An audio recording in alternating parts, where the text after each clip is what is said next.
was mentioned in history, it was the 5th year, the 12th month, and the first day. A might have died, or Horemheb could have revolted against him after the death of Ankh Enpa Aton, his wife. What's well known is that when the death of Ai was announced, Horemheb was in Memphis, and he marched out of it in a great procession. In his reliefs, Horemheb ignored the period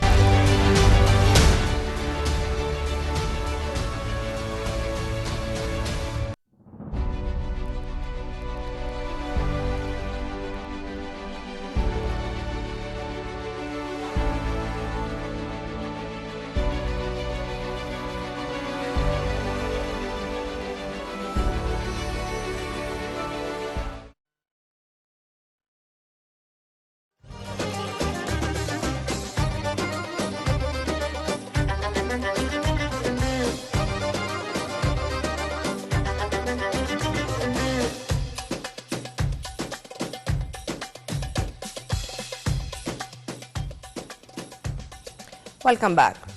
Well, as we promised in our intro, we are going to shed more light on the most important efforts exerted by the state to boost the private sector and to guarantee its share in our economic development process. To shed more light on the issue, we are very much delighted to have with us phone engineer Mustafa Waly, our economic expert and the former chairperson of the Egyptian Federation of Industry. Thank you very much for being with us, sir, and a very good morning. Thank you for having me, and happy Ramadan. Thank you, sir.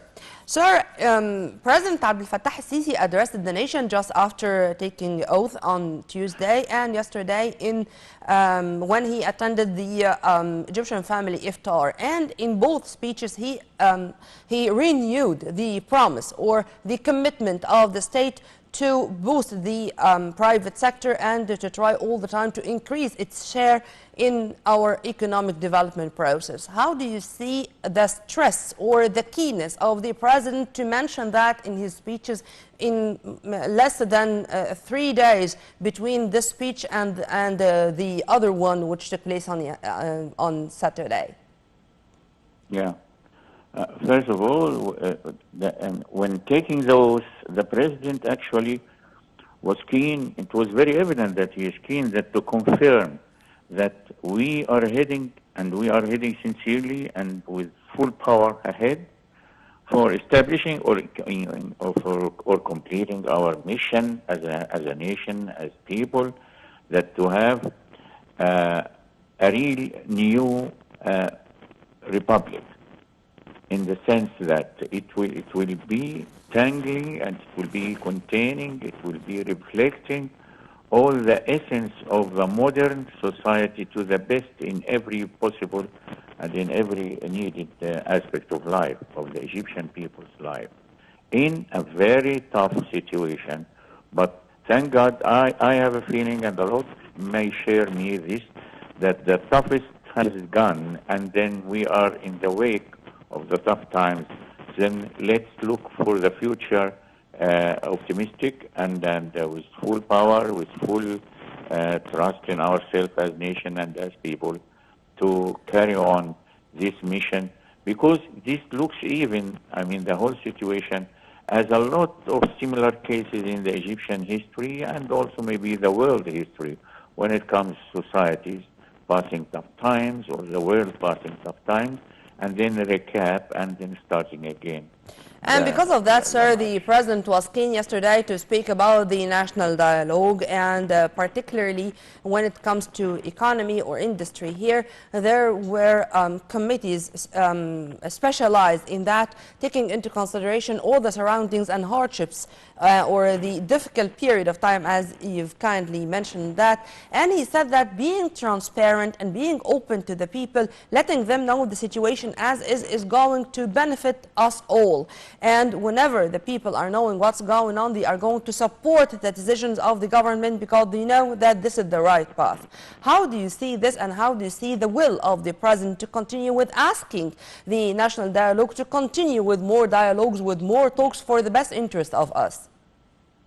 Actually, you touched it, and you are mentioning now one of the most important pillars of building this new republic. I mean, I'm agreeing on this term. I need it. I feel for it, in the sense that the most important thing that the trust to be, I mean, developed and to be entrusted and you know, built in the whole society, starting from all the important issues subject to the daily life cooperation and dealing with people with each other, because that's when you have this, then you have a stable, productive, decent, peaceful society. And that's what we always were in need. Of course, sometimes it's ups and downs.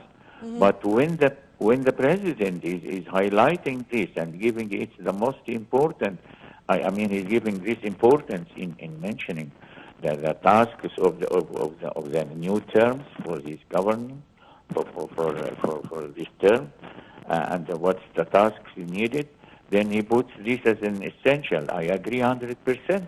So let's keep it an open society with full confidence of exchanging ideas, of openness, as you mentioned, and national dialogue. That's even the term itself shows how lofty and how practical it should be, and how Yes, practical and in all it will domains, help. in all fields, really. Absolutely, Yep. in all domains. This is what I mentioned. Yeah. Society at large. Sir, also one of the important elements or the important points which were tackled by the president is localizing industry, taking into consideration that it's one of the pillars of our economic development process. If you want to shed more light on that. Absolutely. You know, this is our main, I mean, as a society, and those who are keen about the productivity and the development, especially the industrial development and the economy at large, that as much as we can get to a very, let's say first, we get to the international level for the competition, so that we are now manufacturing where we can be able to manufacture and replace import by local manufacturing, which in this case actually the term is localization, which is everybody is keen about it, who is taking care of the future of this country, because the most important effect, direct effect, there is a lot of effects, but the most important of them, I mean, that which will add to the general development of the country and the total GDP. It is reducing the bill of import, Yeah. especially for the needs of the industry, whether it is in Amen to that. semi-product And item all or this cannot complete be item. achieved except, of course, via mega projects, and nobody can undermine the importance of having mega projects in all domains. But also the SMEs is the other side of the coin, or the other wing of this bird, our economy. And without supporting our SMEs, our new entrepreneurs, the new startups, it cannot work. And the president was keen to stress that, or to confirm this concept in many of his speeches. And last but not least, it was yesterday. How do you see this also, sir? Frankly speaking, you mentioned the most important, which will, but sometimes this issue, I mean, talking now the SMEs and the role which it can play, this SME concept plays, and it's proven all over the world. The only thing is that if we will be serious in giving the priority when it comes to small and medium enterprises, giving the priorities to those who are capable to add to the industry, to localization, and be serious and generous. I mean, I'm talking about the country, I mean, the government, the state, to help in this, because you will feel immediately the growth. And, you know, the world has witnessed similar experiences and similar systems which adopted this, and they were great. They are doing great. And I'm sure we will be heading, of course, in this direction as before. Amen to that, sir. And it's a circle. I mean, every point is leading to the other. The president was also keen to mention empowering youth and women. Yeah, To say that if you, as if he is saying, if you do have an innovative idea, if you are thinking out of the box, you are going to be supported, and you are going to find financial and non-financial services introduced by the states, because we want you to success. It's a win-win situation. How do you see those two terms in specific, empowering youth, empowering women? well, I mean, then you are actually, when you put these two together, then we have them one, let's say they have been in one, then you are boosting the real power which makes the life, because the real life, the real better life, for a better life, because the more they are empowered, the more they will sense, and the more you will can get of their capacity, being youth and being women, Oh my God, both, and both, of course, you can have youth women and youth young men. And it's very important, it's very important, I mean, to gather them in this way. And Yep. of course, this could be a general spectrum, but if at least let's do our share of the responsibility. Yeah. Let's have it. Let's fulfill it. The sense of commitment we have and the mutual trust between the people and the president are saying a lot. We are going forward in the right direction to the new republic, to Egypt 2030, and nothing, inshallah, is going to stop us from reaching this aim. Sir, we are very much delighted to have you. Thank you very much for being with us, and have a very good day. And by this, we come to the end of our episode. Stay tuned on Nile TV International always for more updates. And for more details, please log on to www.nileinternational.net. Many thanks for watching. This was Nurmeen Abdurrahman.